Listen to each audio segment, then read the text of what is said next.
Se a moto não passar, ela tem todo um procedimento bacana, colocar uma mufla em cima do escapamento para evitar a entrada de ar. Então, já está fazendo emissões em São Paulo na moto e vai rodar o Brasil inteiro com certeza. Então, aqui em São Paulo já está valendo para caminhão, moto, tudo que anda aqui, dependendo do número de rodas, está fazendo inspeção, gente. Pelo amor de Deus, vamos lá. Tem que fazer, tem que fazer. Bom, pode continuar aí? Vamos lá? Eu queria dar uma dica aí, já que você falou de injeção eletrônica. Algumas motocicletas no scanner possuem a opção ajuste de CO.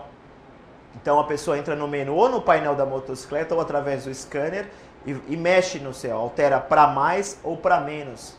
E tem gente pensando que a motocicleta vai andar mais com isso, ou vai ficar mais econômica baixando o CO. Nada disso, você tem que seguir a recomendação do fabricante, ajustar o CO em cima do que é recomendado pelo Promote e pelo fabricante daquela motocicleta. Agora, para ajustar o CO, não basta apenas um scanner, existe um procedimento, temperatura, onde você vai fazer tomada dos gases, se é na saída do escapamento, após o catalisador, se é antes do escapamento, depende do fabricante. As pessoas correm sério risco de quebrar o motor por empobrecer demais ou danificar o motor por enriquecer a mistura, mexendo no CO sem critério, sem informação. Alguma pergunta? Aqui fala sobre, você vai falar sobre scanners ainda? Não, eu vou à medida que as pessoas vão... Então aqui tem Antônio Soluções, a Tupi, né? Comentando assim, gostaria de saber se a motocicleta tem entrada para scanner, comente sobre o uso do scanner nas motocicletas. Sim. Né? Cada fabricante tem o seu scanner, lá do pessoal da Tupi também. Tá. Um scanner pode ser utilizado em todos os fabricantes, então 3 perguntas aqui sobre a utilização de scanner. Bacana a pergunta, é isso aí, né? Como é que nós vamos fazer agora, né? Então vamos por partes. E vamos pelo preço da motocicleta. A motocicleta de baixa cilindrada, manutenção é mais simples, ela é limitada em número de sensores, normalmente 7 sensores, eu apresentei aqui 7 sensores, inclusive aquele que eu disse que batizado de 3 em 1. Então, para fazer diagnóstico é necessário um scanner. No caso da Yamaha, ela tem um scanner próprio, que normalmente é limitado aos concessionários, mas já existe um scanner alternativo que atende a Yamaha, atende a Honda. Porém, a Honda não necessita de um scanner. É possível fazer um diagnóstico de um sensor com um multímetro de boa qualidade. Os manuais fornecem tensão de entrada, tensão de saída, resistência, temperatura. Tudo isso é possível, embora o scanner ajude. A luz de anomalia, ela pisca numa frequência e numa quantidade de piscadas que você tem como examinar no manual. Um exemplo básico, eu acredito que automóvel também seja assim, uma piscada longa equivale a 10, uma piscada curta equivale a 1. Você conta as piscadas, verifica no manual de serviços e por dedução vai lá naquela peça. Embora o scanner ou a luz de anomalia, ele dá uma direção, nem sempre aquela peça está danificada, o defeito pode estar na ECU, pode estar no circuito, pode ser uma bateria fraca.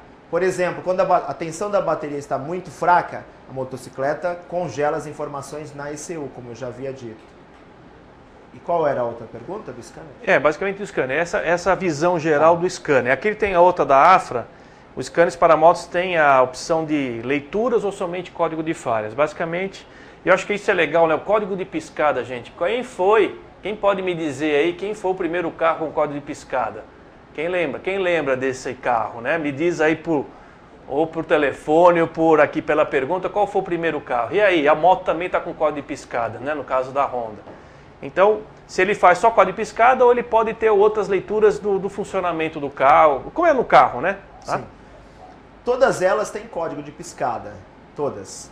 Ou você percebe a lâmpada piscando, ou o código do defeito já aparece convertido no painel da moto. Às vezes no painel digital você já vê exatamente o número que corresponde ao sensor.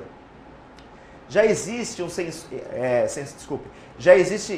um scanner que pretende, pelo menos é a promessa, de atender todas as marcas, que aos poucos vai atualizando, vocês conhecem bem, vão baixando as informações e...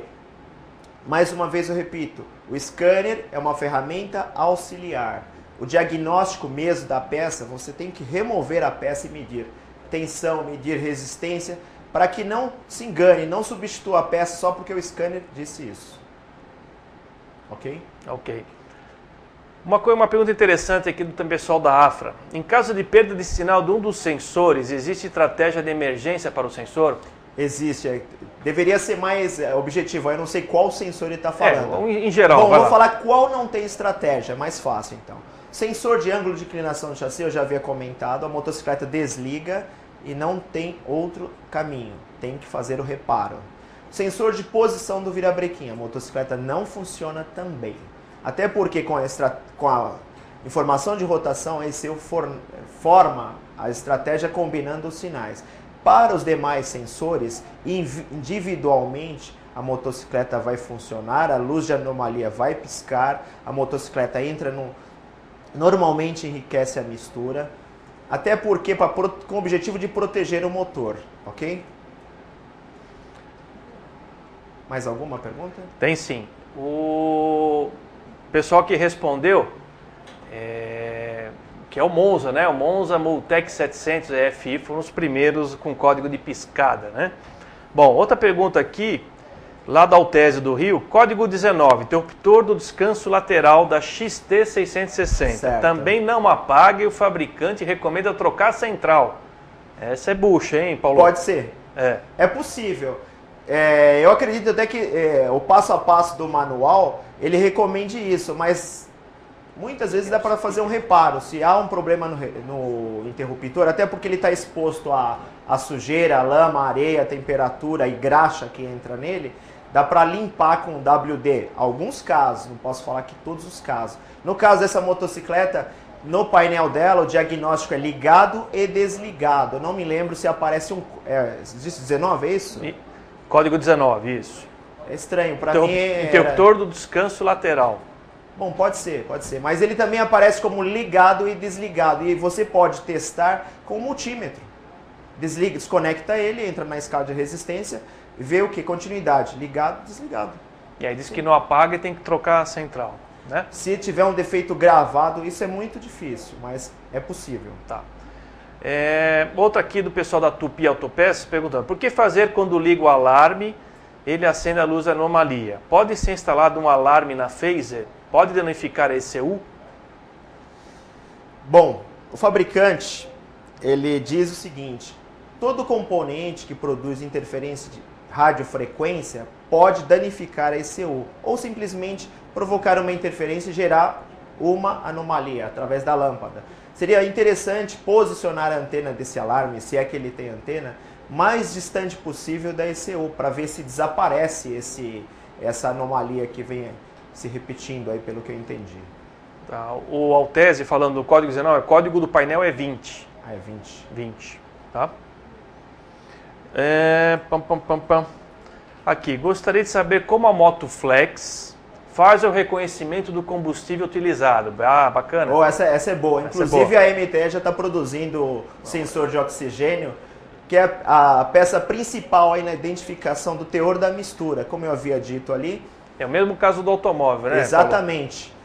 Independente da proporção sendo gasolina, álcool, meio a meio, mais que um, mais que outro, o produto da queima que passa no escapamento é identificado pelo sensor de oxigênio. Então essa informação vai até a ECU e a ECU escolhe a estratégia de tempo de injeção e tempo de ignição para cada condição. Um detalhe aí da motocicleta Flex e da motocicleta só injeção eletrônica, o injetor é diferente. No caso da Honda Mix, o injetor para moto a gasolina são 6 furos. Para a moto Mix são 8 furos, inclusive a passagem é bem maior, o tempo é totalmente diferente, ECU, fiação, totalmente diferente. Outro detalhe no sensor lambda da moto Mix, né, da Flex, é que ela é planar. Né? Na gasolina é uma lâmina normal, convencional, de um fio, depende da moto também, as motos menores, né?